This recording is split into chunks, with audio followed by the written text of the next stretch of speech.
hppodcraft.com.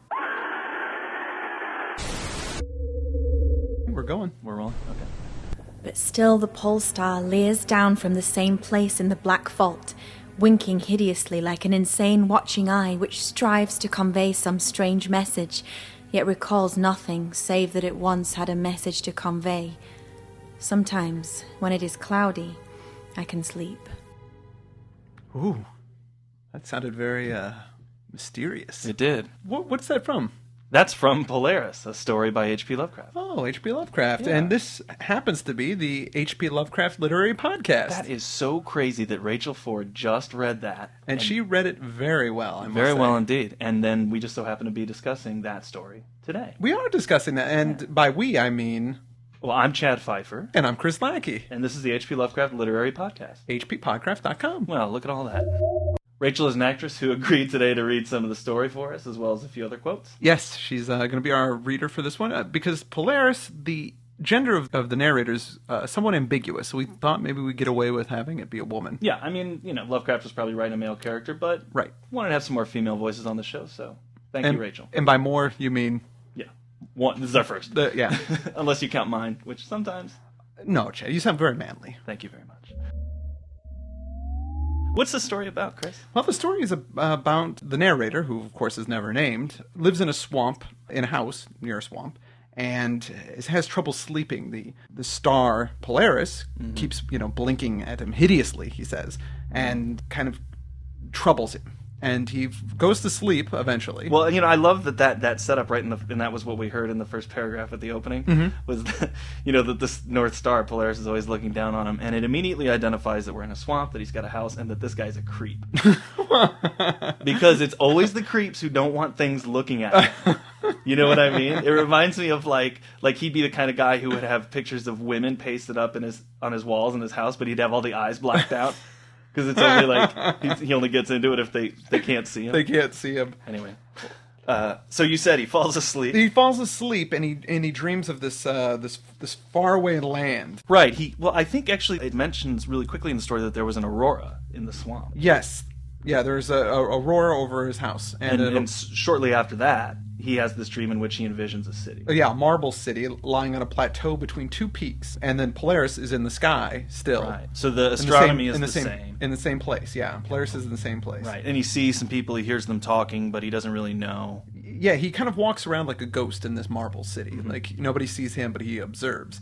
And then eventually, he keeps dreaming again of the city. Yeah. And there's like these kind of men in robes that walk around and they talk about different things. And he wonders what his place is in this. Exactly. And then eventually he just kind of materializes and becomes part of the story. Right. And the city is called Olatho. And he has a friend. He just already has this history when he becomes this person. He has a friend named Alos. Yes. Who tells him that the Inutos are coming to attack. Yeah. Who are the Inutos? The Inutos are... Inutos are sort of... He describes them... as yellow-skinned monsters, I believe. I think here's the quote. Squat, hellish yellow fiends who 5 years ago had appeared out of the unknown west to ravage the confines of our kingdom and to besiege many of our towns. Yeah.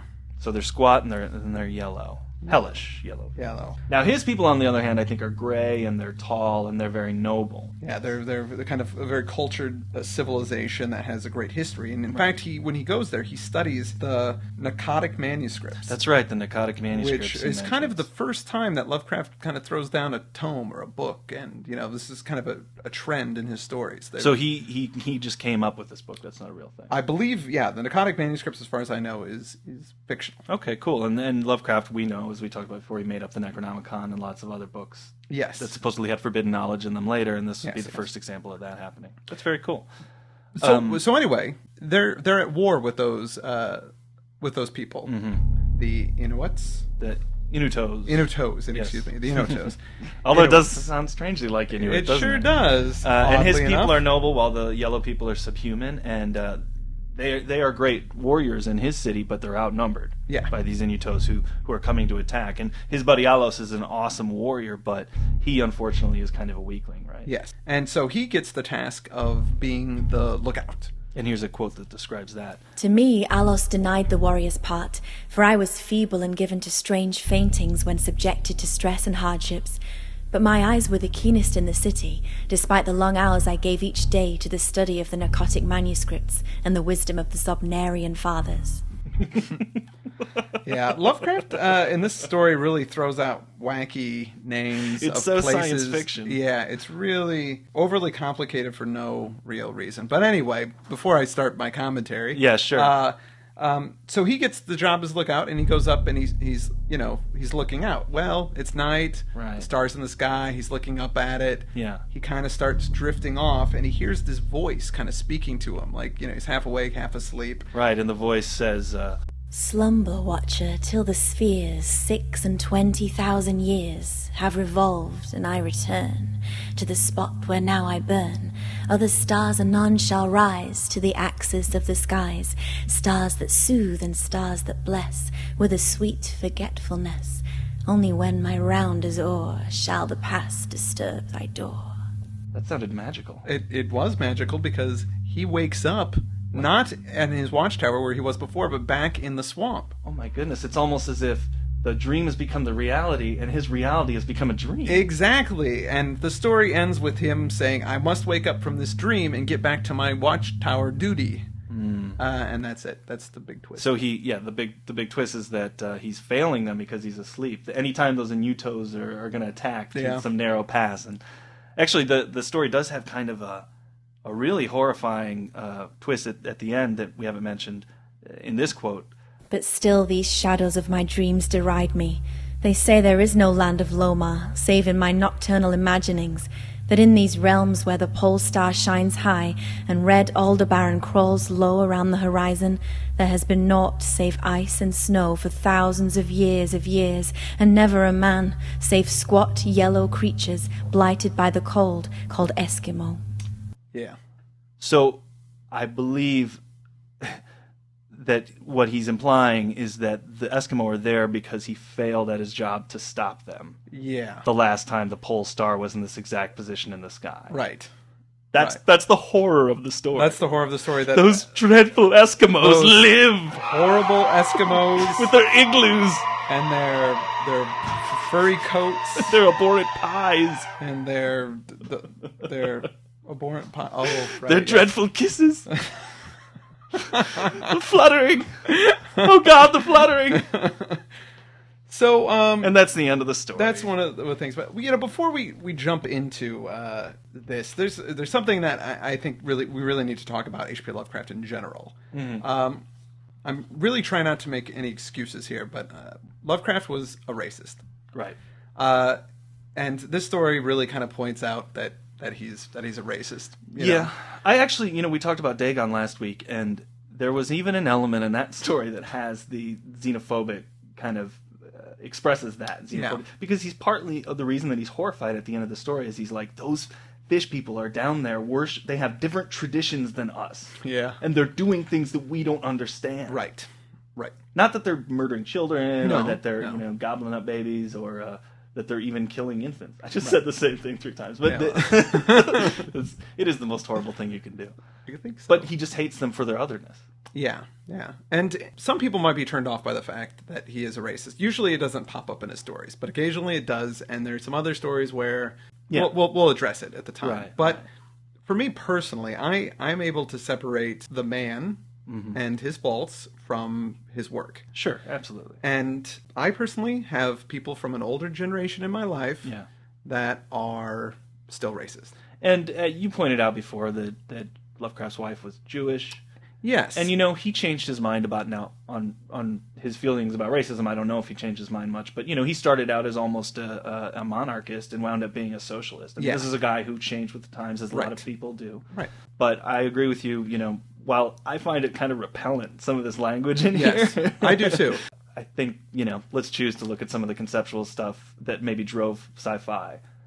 And drove absolutely. weird tales rather than in that. This is kind of an important conversation to have, and I want to have it now, so we don't keep having this over and over Right again. on. If you remember Barack Obama, he gave his speech in his campaign when the Reverend Wright stuff came out. Right. And I thought it was a very eloquent speech, despite any political beliefs you may have, he talked about the fact that people can still be good and still have this problem with racism. Right. And personally, I think racism stems out of ignorance and not any real necessary like evilness. Yes, it's ignorance, and it's perhaps blaming the problems that you have on other groups of people, Right. to maybe explain them and make yourself feel better. And just because you don't understand them. Like my personal interactions with my older generation people in my life that have racist tendencies, they seem to be very inconsistent with them. Yeah. Like if they meet somebody of a different nationality or different ethnicity and they like them, they seem to kind of ignore the fact that they are different in any way and they just Right. like them. But if there's a problem, it's easy to blame it on this Yes. minority. Although I will, probably the hardest thing for me to swallow about this story is that most of the Eskimos I've met are kind of assholes. Really? No, I don't know many Eskimos at all.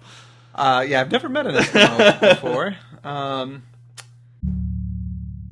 Bring up also, the story was written in 1918, Oh, okay. but it wasn't published in the typical fare. This was an amateur journal, The Philosopher, that it was published in. Oh, really? Yes. Okay, so it wasn't necessarily presented as weird fiction. No, it wasn't. It didn't make it into Weird Tales like Right. much of his work eventually did. I think it probably didn't make it in there because it's not very good. There's some great ideas. I mean, like I really didn't like it the first couple times I read Right. it, but the more I started doing my research and the more I started, really looking at it and thinking about it, there's some cool ideas. Yeah. And I warmed up to it, but I would definitely tell people never read this story. Yeah. Unless you're really into H.P. Lovecraft. I don't have it on my computer here, but I wrote down on the notes that I was reading. This is my great joke I wanted to open up with. Polaris? More like embarrass. Thought I'd save that for the end of the broadcast. Yeah, I'm ashamed. It's a shame that you didn't. Yeah, I know. Use that at the beginning. Well, I don't know. I thought I might sell that to somebody. You might make a pretty penny, and only a penny on that. Lovecraft wrote a lot of stories Yeah. about dreams. In fact, Polaris was also inspired by a dream. Yeah. Yes. Oh, really? Yes, it was. What was that? He described in a letter, "Several nights ago, I had a strange dream of a strange city. A city of many palaces and gilded domes, lying in a hollow betwixt ranges of grey and horrible hills. I was, as I said, aware of the city, visually. I was in it and around it, but certainly I had no corporeal existence." Wow. So yeah, he was like walking around. He had this dream of him like as a ghost walking around in the city, and that was the whole thrust of I have had actually Rachel and I were just talking about this the other day. I've frequently in my life had dreams where I live somewhere and then in my dream I open a door and I find a whole other level of the house or a whole room that wasn't there before. I've had those before, yeah. Yeah. Where there's like a secret attic that you never knew was there, and you get up and it's huge. It's huge and it's really cool, and you don't know why nobody's taken it. Why is nobody in this attic? This Yeah. is awesome. Yeah. But I've never dreamt of no, that's not true. I've had dreams of cities. Nothing is more interesting than hearing other people talk about their dreams. But I've had dreams of cities that are amalgams of cities that I've lived in. Right. Like I've lived in Los Angeles, I've lived in Santa Monica, Pittsburgh, my hometown, and I've had dreams where I'm in these places that it has like maybe a mountain of Pittsburgh, but it's it's a street of Los Angeles, and then there's like buildings of my hometown, which are the Quad Cities. And, that's the only thing that I could even find that's comparable to this sort of Yeah. thing. One thing that I could say about this story that's a clear theme is World War I when we address Dagon, but in here. So Lovecraft had, he couldn't go fight. No. Yeah, he was really sickly, and this is obvious. He wrote this when the war was still going on. No, wait.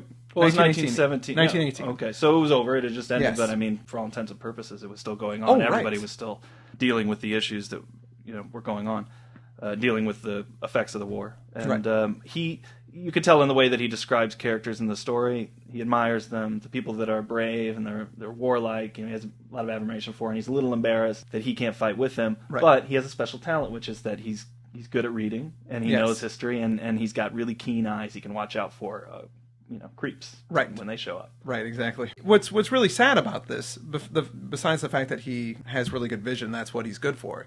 He fails. Right. He still I know. fails. He still feels like does. he really didn't do anything and he didn't contribute. Yeah. And I think that He's seems... failing in two respects. He failed back in the past when he didn't stop this invasion from happening. Right. And then here in the present, in the dream world, other people, which he describes as shadows in the story, are Right. trying to convince him that dream world isn't real, and he fails to convince them that something needs to be done as well. So he ends the story fairly impotent, which actually happens quite a lot in Lovecraft's work, where people are trying to change the world or save people from a horrible fate, and they just can't do it. Now, that was when you were talking about previously. I mean, we brought this up in the synopsis a little bit. Well, the first time I read this, I didn't really understand that it was supposed to be back in time. I didn't either. I just thought it was another dimension. Yeah, and he was going off to the Dreamlands, and the Dreamlands are something that come up in Lovecraft's work later. Yes. And I just kind of assumed that. But after reading and then reading some of the background, he talks about the precession of equinoxes, which is basically Polaris's position in the sky changes, slowly over time, but it'll return to that same position every 26,000 years. Right, which is addressed in the poem when he Yes. says 6 and 20,000 years have revolved, and I return to the spot where now I burn. Right. So what he's saying is when he goes to sleep, he's actually traveling back in time. Right. Now, this is something that pops up again in Lovecraft's work with the Shadow Out of Time story, where people not necessarily sleep, but their mind travels through time, and Right. they go to different places. And we'll get to that. Shadow Out of Time, I love. I think it's a totally awesome, cool story. Well, now, so Lovecraft wrote a story right after this that we probably won't actually spend a podcast covering. Lovecraft wrote a story right after this called The Green Meadow that covers the same basic kind of concept, where this group of people find a meteor that lands from outer space, and in it there's a notebook written in ancient Greek about a soldier or a gentleman who began dreaming, found himself in another place, some kind of spectral world, and now Right. he's trying to communicate to the present world that we have to do something about it. Yes. It was pretty simple. It was very similar to this. Mm-hmm. It's that concept of dreams as access points. Right. That we can actually, through our dreams or by breaking away from our temporal bodies, we can visit all these other periods in history and actually influence them. In that Right. sort of- Right. And it's kind of I wouldn't say common, but it does come up again. Yeah, I think that really plays into Lovecraft's kind of general worldview and his antipathy towards religion, because it only expresses a desire to live beyond death. Mm-hmm. And Lovecraft was an atheist, and he thought that was kind of silly to be preoccupied with just living past death. I mean, one thing that he had an issue with is the fact that we're bound by these bodies. There's this incredible astronomical stuff happening all over the place, and he'll never get to see it because he's just a human being. We're just little dust specks in the cosmos. Right. Yeah, And when he writes stories like this and Whisperer in Darkness and other things like that, I mean, clearly he craves the ability to travel through space and see amazing things Right. and travel through time Yeah, and not exactly. be bounded by that. Exactly. Some other stories that were written right around the same period, which we're not going to cover, but I just want to mention that he did, was the Reminiscence of Dr. Samuel Johnson, which is it's kind of a spoof on Lovecraft's antiquarian affections, Right. And that's a direct quote from Wikipedia. I tried to read this story, and I found it unbearable and uninteresting, and I read it twice through, Right. and I still really can't even tell you what it's about. Well, it's a bit of a literary wank. I think that Lovecraft probably would have really wanted to meet these writers from a couple centuries ago, so he's got Pope in there, and Samuel Johnson is, he wrote the dictionary, essentially. Right. And was well known for being a pretty crazy guy. In fact, I think that he had Tourette's syndrome. Really? Samuel Johnson. I But did people not didn't know know that. that. Right, Obviously, 'cause it at the wasn't- time. yeah. So he was just known for having fits occasionally and being a little nutty. Wow. But on the other end of that story that I didn't like, I read Sweet Ermengarde, right. Sweet Ermengarde. Yeah. Yeah, and that was really funny. Yeah, in fact, I was going to say we should actually do a show on Sweet Ermengarde. I don't think it really holds a whole show. It's just funny. Yeah, it's very funny. It's a melodrama, where he's got there's this. Oh, also he writes it under a different name. Percy Simple is the name of the author, but it's it's Lovecraft. So if you see it and you say, "Oh wait, this is written by Percy Simple," it's like, no, Don't be tricked. don't be tricked. It's H.P. Lovecraft. Yeah. There's this woman, and there's a guy who's got a villain who's a mortgage holder named Squire Hardman, and the rescuer Jack Manley, and a fiance Algernon Reginald Jones. Right. But supposedly, I think Joshi points this out, that it's a satire of this writer Fred Jackson, who at the time was doing these things, but doing them seriously. Okay. And so this is just him totally ripping on this guy's stuff. Well, I gotta admit, I was surprised at how funny it was. It's really funny. Just in the opening paragraph, I think he says that his the father is a bootlegger, and it's after Prohibition, and so alcohol is illegal, and his daughter's name is Ethel, and he can't call her Ethel because it makes him thirsty, because it reminds him of ethyl alcohol. Which I thought that was pretty funny. And then there's little witty things in there, like she weighed 120 pounds on her father's scales. She also weighed that much off of them. Like that's pretty funny. That's a good joke. I recommend it. It's kind of hard to find, but look online. I had to dig around before I actually was able to found it. I think it was called Wikisource, where I found the text to it. Okay, yeah. Well, so maybe we'll try and put that in our show notes if we can dig it up for you. Definitely. But anyway, so let's go back to our main story, Polaris. Chad, well, you mentioned Dreams and how he fails. Yes. You mentioned how he failed at even that task. I found this one of the more interesting parts of the story because it expresses something that most people have, which are failure dreams. Right. Yeah. Where there's something that is very important that is charged to you, and for whatever reason, you're not going to be able to do it. And maybe you get right up to that moment of crisis, and then you wake up. For me, a lot of time, it's I've got to go on stage, and I don't know any of my lines. Right. All I know is I got to go. And sometimes I'm a full-grown adult, and it's in my old high school or something like that. Right, yeah. Do you have any dreams? Oh, absolutely, yeah. Dreams where you're supposed to have work done. Like you're supposed to have something where, and you realize that you haven't even started it. And you've got 5 minutes before you have to turn it in. And you're helpless for some reason. Yeah, of course. Well, you've got 5 minutes, and you don't even know what the hell they're talking about, and so you have to figure out what they're talking about. And there's just that panic, that sense of dread, and that you're effing up. Right. So. And this was a hard story to get through, but if I talked to anybody about it and I mentioned that, everybody could understand it. Right. Absolutely, immediately. In that regard, I do think him using dreams as access points to prehistory is interesting because, if you look at Carl Jung's collective unconscious, he talks about how people, regardless of culture, all sort of dream the same. Dreams have the same patterns where people will leave the world that they know. And there are commonalities between dreams among all types of people, regardless of culture or language. And I imagine that people dreamed the same way earlier in the history of the species even. Oh, sure. So I find it, neat that there's that commonality in prehistory between people in their dreams. That's something that's a cross section of all race and time. Really. Yeah, that's pretty awesome. Yeah, I've never really considered that before, but it's a really cool idea, and it makes me feel closer to my history. Yeah. Something else about this is it is a history repeating itself in a way. I guess he's saying that because he fell asleep then there's these Eskimos here now. Right. I don't know. It reminded me a little bit of, the fact that he says there's all these Eskimos around, and obviously nobody would know that it was because of some ancient war that happened. Right. And it's sort of like now we're at war in the Middle East, and a lot of that happened when the U.S. and Britain carved those countries up 100 years ago. Yeah. And we're here in this country voting people into office to take care of those problems, yet almost everybody's completely ignorant of where they all started or what our involvement. Right. Yeah. How they happened. Yeah. There's a little bit of that, but one of the little interesting side notes is how he talks about all the Eskimos exist for this reason, but this guy, he lives in a swamp. There's no Eskimos anywhere near a swamp. Well, I guess it happens occasionally where the aurora will shine in different parts of the world, like in low-lying lands as well. Well, let me tell you what the aurora is. The aurora borealis, it is cosmic winds from our sun hitting the Earth's magnetic field, and then the magnetic field of the Earth looks like a big donut, and it goes. The donut holes are at the poles. Right. So when those winds hit, they wrap around and hit our poles and ignite. So it's burning oxygen in the atmosphere, and it makes light. Now, supposedly, our atmosphere will burn up eventually. Like this will eventually destroy our atmosphere. So people get ready. I think we only have a couple billion years before our atmosphere is going to burn up. So get everything. You go to Disneyland if that's what you got to get. Do everything you have to do before this happens. But would you see it in a swamp? Well, see, here's the thing. Now, I'm throwing out some stuff without looking it up, but okay. I think do it. Go. I think in the 1700s there was a solar flare that was so big that it made an aurora so big that it reached down to Rome. Oh wow! Yeah, so that's pretty far south, and it was recorded in history. It was either 1700s or was it the 1200s? Don't remember. I don't know. That's still pretty amazing. But still, yeah, it came that far south. I would probably have some strange dreams after seeing that. I as would well. too. Yeah. I would too. Some cosmic weather.